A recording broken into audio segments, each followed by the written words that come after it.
Hey guys, so welcome back to another video. So today we are continuing the adventures of Sherlock Holmes. So let's continue. Chapter 5, The 5 Orange Pips. So last time we completed chapter 4. This is chapter 5 part 1. Let's start. When I refer to my notes and chronicles of the cases that I worked with Sherlock Holmes between the years 1882 and 1890, I find so many cases that are quite strange. And I have some feature or another that is quite interesting and unique. It is therefore a very hard and daunting task to know which case to choose and which to leave. A few of these cases, however, have been published in the newspapers, but in which my colleague solved those cases, and hence the surprise and awe were watered down. Some cases have even left great Sherlock Holmes speechless, and some have only been partially solved. However, there is one case that stands above all. I feel obliged to share it, even though it didn't come to an fruitful end. And there are points that to this day remain clouded.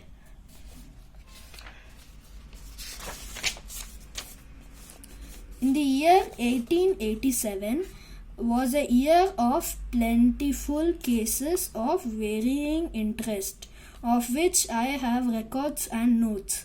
Some of these I may write down in the future, but the case I now narrate stands unique in its outcome, features and circumstances. It was towards the end of September, and the weather was at its worst. Mother Nature was screaming in the face of London. In a great city such as the great handmaid London, were forced to accept that there was none greater than the force of nature. My wife was visiting her mother, and I was spending that time at my old residence at Baker Street with Sherlock Holmes. Sherlock was sitting gloomy while going through his index of cases. I heard a bell and asked if Sherlock was expecting any friends. "Except you have none," he said. "A client then?" I asked. If he has come to us in this weather, it must be an urgent one," he responded. Sherlock opened the door when he heard a knock. It was the young man who was soaking wet from the rain. He apologized for bringing the rain into our apartment. Sherlock waved it off and took his coat and hung it to dry. Then he remarked that our visitor had come from the southwest. Yes, from Horsham," he said, surprised. So this was that man who came. "The clay and chalk mixture on your shoes is unique," Sherlock explained. The young man explained that he had come for advice on serious matter. He had heard lot about Sherlock Holmes, and hence he came as soon as possible. Sherlock set up his chair beside him in the fire and asked him to give the details of his case. He introduced himself as John Openshaw and told us about his father and his uncle. His uncle had migrated to America, where he fought the Confederate Army during the Civil War.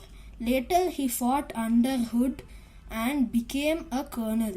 When he migrated to America, he became a planter in Florida and made a fortune. After the war, he returned to his plantation and stayed for 3 or 4 years. After his return with expectation of our client, John Openshaw had spent his childhood living with his uncle, as both of them were quite fond of each other. During his stay in Horsham, his uncle did not set foot in town.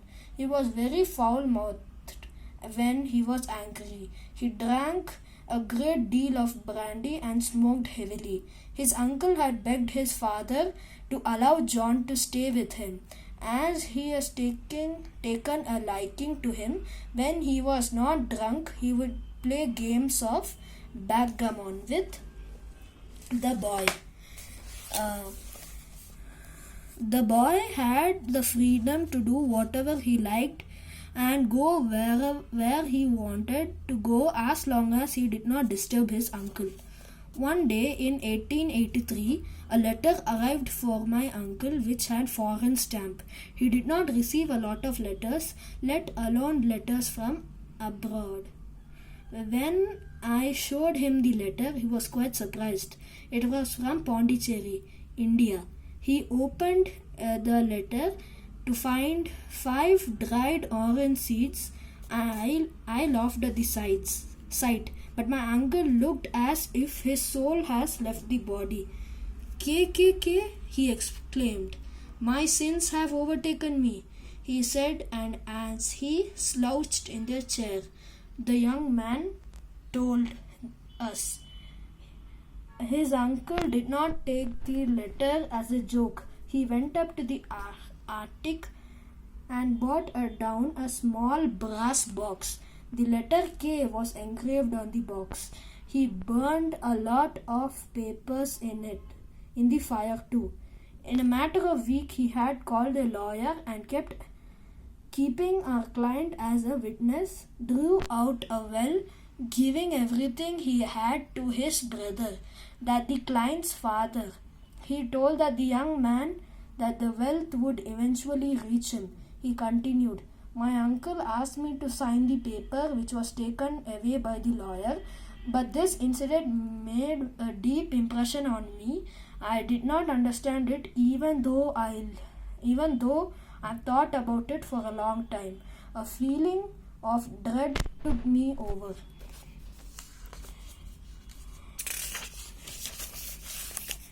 My uncle spent days locked in his room. One day he took out pills of his paper from his cupboard and set them on fire. He found his mental health deteriorating. He would often run around his garden with a gun in his hand and then rush back inside. And this ended on a day which found him lying face down in the pool in his garden. There was no sign of violence in the water, and the water was not more than 2 feet deep. My uncle's death was declared to be a suicide. I knew my uncle well. He did not like pain or the idea of death, and it was difficult to think that he would go out of his way to face death.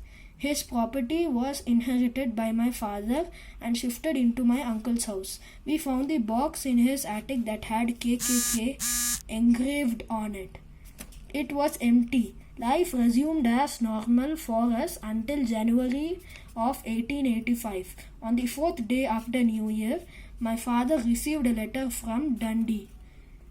It contained 5 orange seeds, and on the inside, in red, was written KKK. Put the seeds on the inside.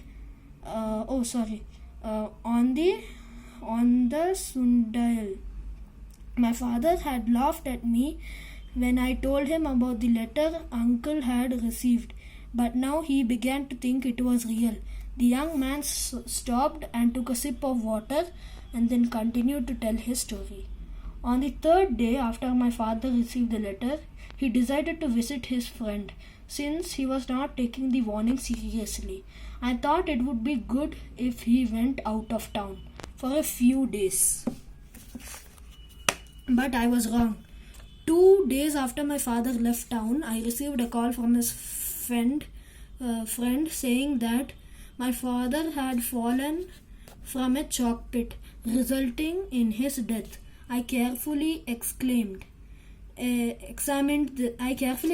the scene of death and all the facts connected to it, but I could not find anything that suggested a murder. There was no signs of violence, no footprints, no robbery, no strangers seen upon the roads. I knew some sinister plot was being hatched, but I was not able to put my finger on it. John Openshaw wiped tear and sat quietly for a while. He told that he was this way that he had received his uncle's fortune. But this was just a context to the case. A few days ago he had received the same warning as his father, with 5 orange seeds. This time the letter was from East London. Realizing that his life was now in danger, he had come to see my friend Sherlock Holmes for advice. He produced a paper with a torn edge. Torn edge. It was only the paper which had survived from the papers his uncle has burnt. The paper seemed to be a page of diary, date 14th March, date March 1869. 4th Hudson came. Same old platform. 7th set pips on Macaulay's Paramore and John Swain of St. Augustine. 9th Macaulay cleared. So that's it.